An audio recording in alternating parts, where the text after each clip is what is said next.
Now, let me just give you a quick little scenario. I was on the corner working one night, working the street. We all know what that means.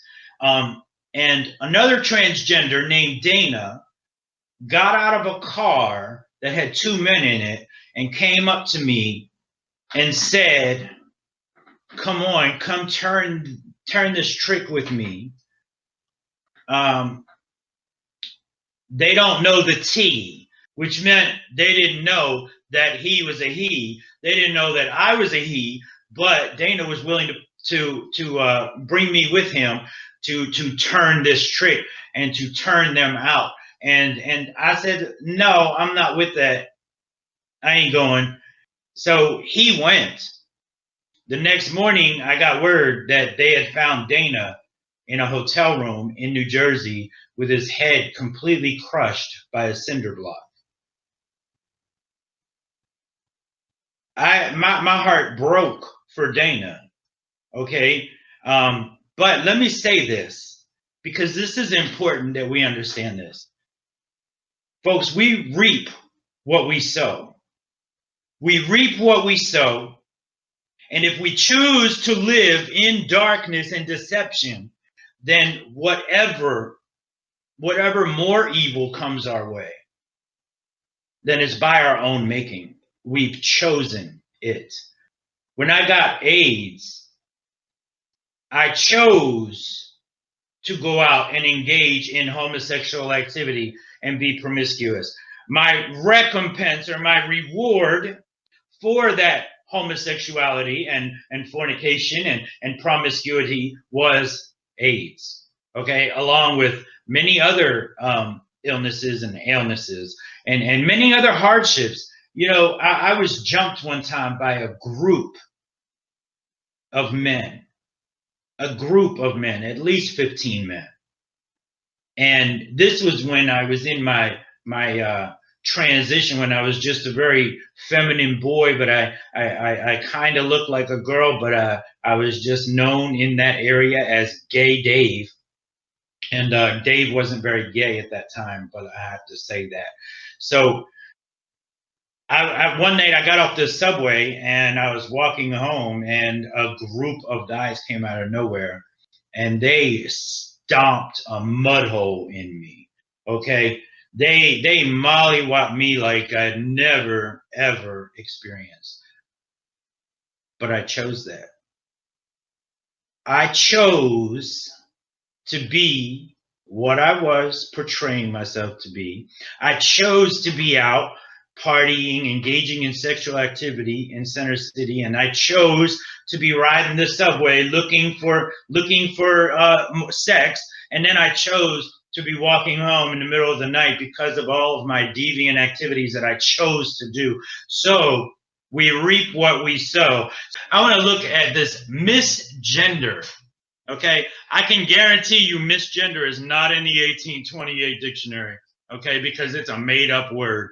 But refer to someone, especially a transgender person, using a word, especially a pronoun or form of address that does not correctly reflect the gender with which they identify.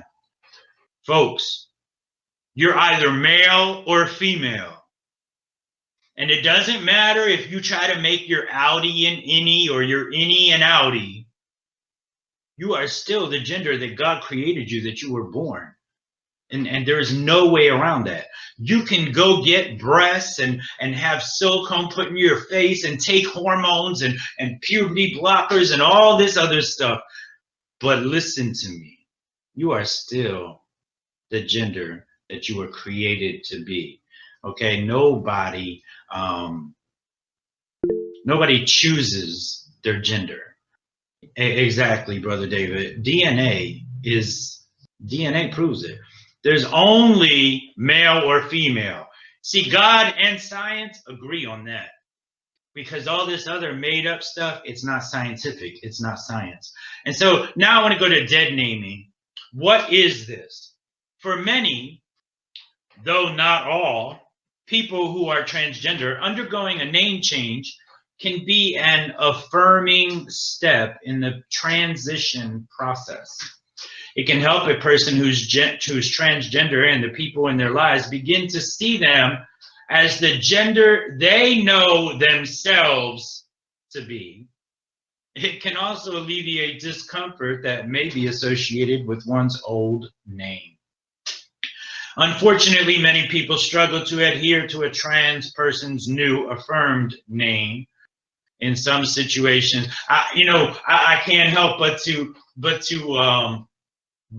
just think on and thank the correctional officer who said to me, "What's your name?" And I said, "Paige." He said, "No, that's a girl's name. What's the name your mama gave you?" I said, "David." He said, "Well, David, guess what? God didn't create you to be this way. So guess what, David?" That's why when I speak to transgenders, I'm not calling them. When I met the one in Philadelphia, I said, "What's your name?" He said, "Melanie." I said, "Well, I ain't calling you that. Can I call you Mel?" And he said, "Yeah." So I called him Mel. And the one I met on the streets in Atlantic City, his name was Angel. And I know quite a few men named Angel, so I kind of went with that. And I know that wasn't his birth name. And if I asked him for his birth name, he would actually, it would have put up a kind of a barrier between us, because of the atmosphere and the situation that we were in. If that correctional officer had saw me on a corner and said, "Well, what's your name?" and I said, "Paige," he said, "What's the name your mama gave you?" I told him none of his business. But because of the atmosphere and where we were at in our situation, I told him, because I just wanted to, keep the peace, and because that was my name that my mama gave me. And he could have looked on my ID and saw the same name. So, and I say all that to say this, that all this regendering and dead naming and we have to have compassion because these trans people, they're being killed or they're committing suicide, or these LGBT youth, they're all committing suicide. They're scared to death that they can't cope and they can't deal. They're not being accepted. Well, let me say this: the suicide rate does not change even after they're accepted. And the suicide rate even increases after they actually get on hormones and get all more confused and more out of whack. And after they have the operation, they're ready to end their lives. And I know this because I know plenty of them. And when I was months away from getting castrated, it was 2 transgenders that had the operation that said to me, "Don't do it." And the one looked at me and said, "Don't do it." All my life, I thought that if I could just become a woman, that I would find peace and be happy. And he said, "Now that I am legally and medically a woman, I'm more miserable than I'd ever been." The other one said he thinks about taking his life every day. I can't even imagine. Now, I know what it's like to want to take your life. Sadly, I know what it's like to attempt to take your life. But I also know that when somebody attempts to take their life, it's a cry for help, because they don't really want to take their life. Because somebody who really wants to take their life, they go out and they take their life. So I know that an attempted suicide, in the majority of cases, is a cry for help. God doesn't make any mistakes, nor does he make any junk. And so if he creates you male, he has a purpose for your life. I know this